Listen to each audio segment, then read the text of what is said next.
अस्सलाम वालेकुम स्टूडेंट्स, मैं हूं गैर खालिद और आप देख रहे हैं मेरा YouTube channel master of physics. Students, आज हम पढ़ने जा रहे हैं न्यूमेरिकल का पार्ट 2 और उसमें आज हम जो है वो 3 न्यूमेरिकल करेंगे। तो चलिए शुरू करते हैं। तो हमारे पास पहले जो 1.2 की स्टेटमेंट है वो है प्रीफिक्सेस माइक्रो, नैनो और पिको का आपस में ताल्लुक बयान कीजिए। ताल्लुक क्या है ये हमने निकालना है। तो इसके लिए हम सबसे पहले जो है वो तीनों प्रीफिक्सेस जो है उनको देखते हैं, उनकी कीमत क्या है।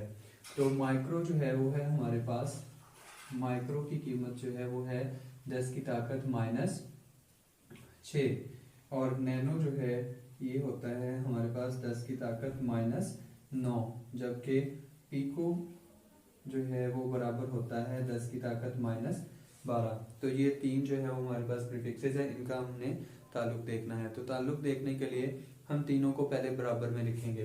सबसे पहले लिखेंगे माइक्रो और इसके बाद जो है बराबर रखेंगे इसके नैनो और इसके बराबर रखेंगे पिको। तो तीनों जो है वो हम प्रीफिक्सेस को इस तरह से लिख लेंगे। उसके बाद ये जो कीमतें हैं ये हम इसके नीचे लिखेंगे। माइक्रो की कीमत 10 की ताकत -6, नैनो की कीमत 10 की ताकत -9 और पिको की कीमत 10 की ताकत -12 लिखी जाएगी, -12। अब हमने इनको बराबर दिखाने के लिए कोई ना कोई एक प्रीफिक्सेस हर एक में इस्तेमाल होना चाहिए, ऐसा दिखाना है। तो ऐसा दिखाने के लिए हम देखेंगे सबसे छोटा इनमें से कौन सा है, और वो तीनों में जो है वो माइक्रो बन रहा है। और माइक्रो में हम तीनों को बआसानी जो है वो दिखा सकते हैं, इनका रिलेशन जाहिर हो जाएगा। तो माइक्रो जो है इसको हम इस तरह से लिख लेते हैं 10 की ताकत -6 ज़रब 1, और नैनो जो है इसको लिख लेते हैं 10 की ताकत -6 ज़रब 10 की ताकत -3। इस तरह से लिखने से जो है वो आप देख सकते हैं कि दोनों के बेस जो हैं ये 10 की ताकत -6 और -3 जो है दोनों की बेस यानी नीचे वाले एहसास जो है वो 10 ही है। तो इनकी ताकतें जमा होकर फिर से -9 बन जाएगा। तो इस तरह से इसको लिखा जा सकता है, यानी 10 की ताकत -9 को हम इस तरह से लिख सकते हैं। ठीक इसी तरह से हम यहाँ पे लिखेंगे 10 की ताकत -12 को 10 की ताकत -6 ज़रब 10 की ताकत -6। तो इस तरह से हम इसको जो है वो लिख लेंगे। अब 10 की ताकत 6, 10 की ताकत 6, 10 की ताकत 6 जो है वो तीनों में आ रहा है। तो इसको हम लिख लेंगे माइक्रो और बाकी चीज़ जो है वो एज इट इज़ इसी तरह से लिख दी जाएगी। तो ये आ जाएगा हमारे पास 1 इसी तरह से, और ये आएगा micro. So 1 micro is equal to ये आ जाएगा 10 की ताकत -3 और ये आ जाएगा माइक्रो, और ये आ जाएगा 10 की ताकत -6 और ये आएगा माइक्रो। तो इस तरह से हमने जो तीन प्रीफिक्सेस थे माइक्रो, नैनो और पिको, उनको आपस में ताल्लुक में दिखाया। इसके बाद सेकंड क्वेश्चन जो है हमारे पास 1.3। तो इसकी स्टेटमेंट है कि आपके बाल 1 मिलीमीटर रोजाना की शरह से बढ़ते हैं, इनके बढ़ने की शरह नैनोमीटर फी सेकंड में मालूम कीजिए। ठीक है, मतलब रोजाना बढ़ रहे हैं, एक दिन में जो है वो कितना बढ़ते हैं 1 मिलीमीटर। तो हमने इसको नैनोमीटर में बताना है कि कितना फी सेकंड में कितना बढ़ रहे हैं। जहां पे भी शरह का लफ्ज इस्तेमाल होता है इसका मतलब होता है कि चीज की कीमत जो है वो पूछी जा रही है टाइम के लिहाज से, वक्त के लिहाज से किसी चीज की क्या वैल्यू है, उससे शरह इस्तेमाल करते हैं उसके लिए लफ्ज। तो इसका हल हम देखते हैं। तो सबसे पहले हम देखेंगे, यहाँ पे लिखेंगे कि जितने बाल बढ़े, तो जितने बाल बढ़े, तो जो बाल बढ़े हैं वो है 1 मिलीमीटर। ठीक है जी।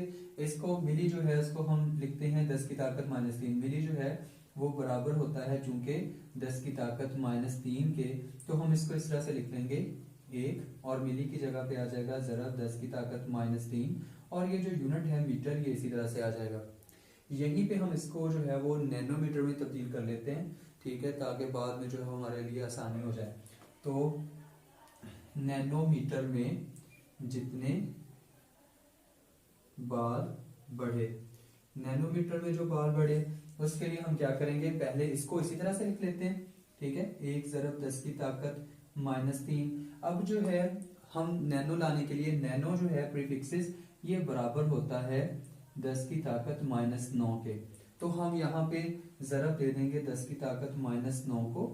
ठीक है, और ज़रब कर देंगे 10 की ताकत जमा के 9 को भी। ऐसा इसलिए किया जाता है ताकि जो वो मैथमेटिकल इक्वेशन है वो बैलेंस रहे, ठीक है, वो उसमें कोई डिस्टर्बेंस ना आए। तो इस तरह से करना पड़ता है, नहीं तो हम डायरेक्टली मतलब 10 की ताकत -9 इस तरह से इसके साथ नहीं लिख सकते।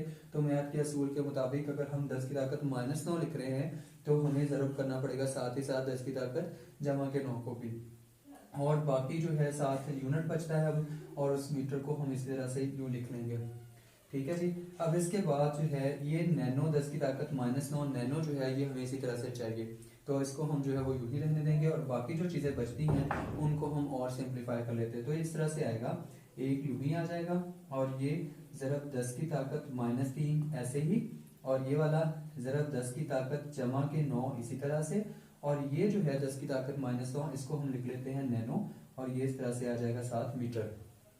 तो ये इस तरह से लिखा जाएगा। मजीद इसको सॉल्व करेंगे तो हमारे पास आएगा 1 मल्टीप्लाई, और इन दोनों के बेस एक जैसे, इसे एक दफा लिख लें, और पावर जो है वो फिर जमा होके ऊपर आ जाएंगे। तो -3 और जमा के 9 ये आ जाएगा हमारे पास 6, और ये नैनो और ये मीटर, ठीक है जी। मजीद देख लें, मैं दोबारा से बता देता हूँ, -3 और जमा के 9, तो ये क्या बनेगा 1 मल्टीप्लाई 10⁻6, -3 में जमा 9 करेंगे तो 6 आ जाएगा, और साथ ये नैनो मीटर आ जाएगा। तो नैनोमीटर में जो बाल बढ़ रहे हैं वो इतने हैं। अब हमने शरह निकालनी है, तो शरह के लिए बटा में हमें तकसीम करना पड़ेगा एक दिन में जो सेकंड बनते हैं। तो हम देख लेते हैं कि एक दिन में कितने सेकंड आते हैं। तो एक दिन में सेकंड्स, एक दिन में सेकंड्स जो हैं वो इस तरह से आएंगे। एक दिन में 24 घंटे होते हैं, और एक घंटे में 60 मिनट होते हैं, और एक मिनट में 60 सेकंड होते हैं। तो इस तरह से घंटों को, मिनटों को और सेकंड्स को हम मल्टीप्लाई करेंगे जब एक दिन के, तो हमारे पास जो है वो आंसर आ जाएगा, एक दिन में सेकंड्स आ जाएंगे। तो ये इसको मल्टीप्लाई आप करेंगे तो ये हमारे पास आएगा 86,400 सेकंड। तो इतने जो है ये हमारे पास सेकंड आते हैं एक दिन में, एक दिन के सेकंड इतने होते हैं। अब हम बाल बढ़ने की शरह निकालते हैं जी। तो बाल नैनोमीटर में भी शुरू में लिख लेते हैं, नैनोमीटर फी सेकंड में बाल बढ़ने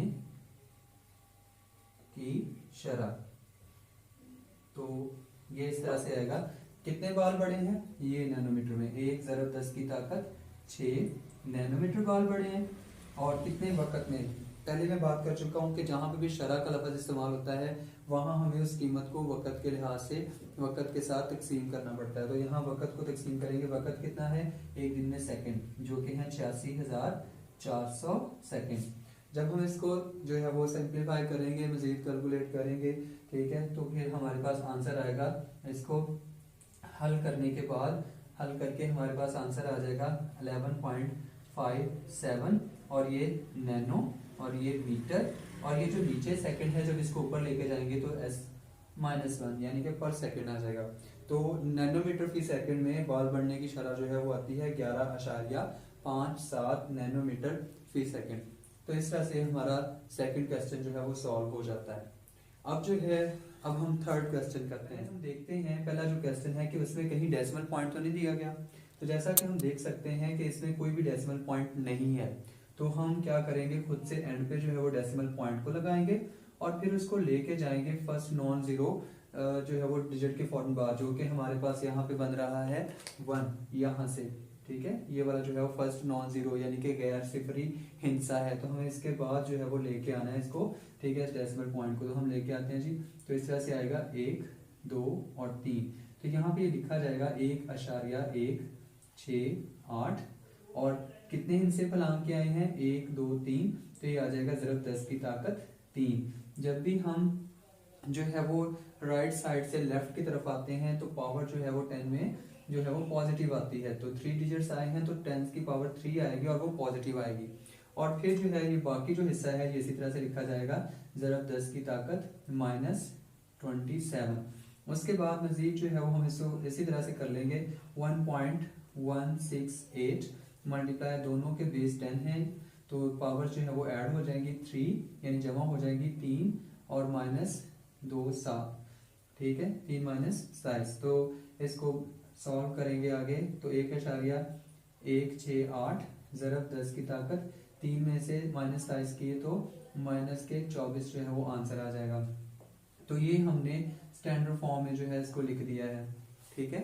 स्टैंडर्ड फॉर्म में हमने इसको लिख दिया है, साइंटिफिक नोटेशन में जिसको कहते हैं। तो इसमें आप देख सकते हैं, चेक कर सकते हैं कि फर्स्ट नॉन जीरो डिजिट के फौरन बाद जो है वो डेसिमल पॉइंट यानी अशारिया है, और जो है यहाँ पे 10 की ताकत जो है मुनासिब ताकत भी उसमें भी जो है पावर भी मौजूद है। तो ये मुकम्मल जो है वो स्टैंडर्ड फॉर्म या साइंटिफिक नोटेशन में लिखी हुई रकम है। इसी तरह से ये भी स्टैंडर्ड फॉर्म में नहीं है, दूसरा क्वेश्चन जो है इसका बी पार्ट। तो यहाँ पे हमने क्या करना है, फिर से पहले वाले की तरह यहाँ पे डेसिमल पॉइंट जो है उसको फर्ज करना है और उसको लेके आना है यहाँ पे, ठीक है, फर्स्ट नॉन जीरो डिजिट के बाद। तो ये इस तरह से बन जाएगा 3.2, और हम एक इंसाफ लांग के आए हैं तो इसको लिखेंगे 10 की ताकत 1, और ये पहले जो मौजूद है ये साथ इसी तरह से आ जाएगा 10 की ताकत 5। फिर नेक्स्ट क्या होगा 3.2, इसी तरह से मल्टीप्लाई, दोनों के बेस सेम तो पावर्स ऐड हो जाएगी, जमा हो जाएगी 1.5। तो ये लिखा जाएगा 3.2 ज़रब 10 की ताकत क्या आ जाएगा 1 जमा 5 6 आ जाएगा। तो ये भी प्रीफिक्सेस में जो है वो सॉरी इसमें भी जो है वो हमने स्टैंडर्ड फॉर्म में इसको लिख दिया है, ठीक है, साइंटिफिक नोटेशन में इसको लिख दिया है। नेक्स्ट आते हैं, नेक्स्ट हमारे पास जो इसका सी पार्ट है उसमें भी हमने देखना है कि स्टैंडर्ड फॉर्म में ये लिखा हुआ है कि नहीं। तो ये भी नहीं लिखा हुआ है, इसमें भी डेसिमल पॉइंट नहीं है, तो हमें खुद से जो है वो एंड पे लगाना होगा और उसको लेके आना होगा। सो 1 2 हम इसको यहाँ पे लेके आएंगे 2 हिस्से बना के, तो ये इस तरह से लिखा जाएगा 7.25, और 2 हिस्से बना के आए हैं तो ज़रब 10 की ताकत 2, ठीक है। और ये जो पहले से मौजूद है इसको इस तरह से लिख लेंगे 10 की ताकत -5, और हम ये भी जानते हैं यहाँ पे किलो भी आ रहा है, ठीक है। तो किलो जो है वो हम जानते हैं चूंकि बराबर होता है 10 की ताकत 3 के, तो इसको भी साथ इसी तरह से लिख लेते हैं ज़रब 10 की ताकत 3, और ये ग्राम जो है ये इस तरह से आ जाएगा। अब हम क्या करेंगे 7.25 ऐसे ही लिख लेंगे, और यहाँ पे ये 3 जो है वो हमारे पास रकमें आ रही हैं जिनका बेस 10 है, ठीक है, तो यानी असास 10 है, ठीक है। तो इनकी ताकतें जो है वो जमा हो जाएंगी, तो 2 और -5 और जमा 3, ठीक है। तो ये हमने इनको जमा कर लिया और साथ जो है वो इस तरह से ग्राम आ गया। तो मजीद ये होगा 7.25 मल्टीप्लाई 10 पावर। अब जो है इसको हम पावर्स को जो है वो जमा कर देते हैं, 2 और 3 ये 5 हो जाएगा, और ये नफी 5, ठीक है, 5 में से 5 गया तो ये 0 हो जाएगा, तो यहाँ पे 1 आ जाएगा। और चूंकि 10 की पावर अगर 0 हो तो वो 1 के इक्वल होता है, तो हम इसको इस तरह से लिखेंगे 7.25, और ये 1 हो गया तो साथ सीधा सीधा ग्राम आ जाएगा। तो ये भी जो है वो किसमें है, ये भी स्टैंडर्ड फॉर्म में लिखा जा चुका है। लास्ट में हमारे पास ये वाला क्वेश्चन है, इसमें डेसिमल पॉइंट है और 10 की ताकत भी है, लेकिन जो पहला हिस्सा है वो जो है वो नॉन जीरो नहीं है बल्कि जीरो है, सिफर है।